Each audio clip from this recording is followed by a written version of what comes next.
Usap-usapan ngayon ang tila hindi align na sagot ni Kim Cho at Paolo Avellino sa magkahiwalay nilang panayam sa MediaCon ng kanilang serye.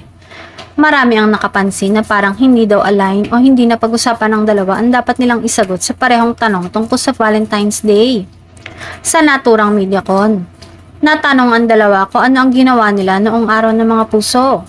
Unang sumagot si Kim at sinabing matraffic at maraming tao, sa kanya dinugtong na nagrunning lang siya.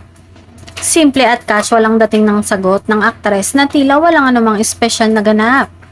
Pero nang si Paula naman ang tanungin, iba ang naging tugon nito. The week before, ani ng aktor na ikinataas ng kilay ng ilang netizens. Para bang may ipinahihiwatig ang sagot niya na hindi tugma sa naunang pahayag ni Kim. Tinangkapan ni Kim na itama ang timeline ng sabihin niyang a day before, na lalo tuloy nagpausisa sa mga nanonood.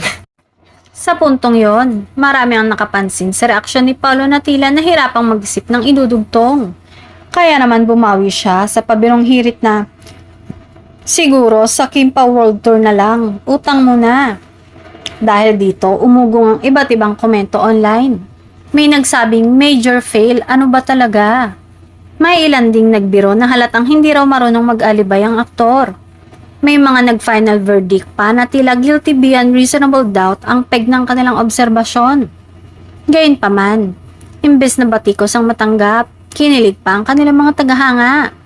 Para sa maraming Kim Po fans, mas naging cute at totoo ang dalawa dahil sa kanilang blooper moment. Sa halip na issue, naging dagdag gilig pa ito sa patuloy na sinusubaybayang tambalan ni Kim at Paolo.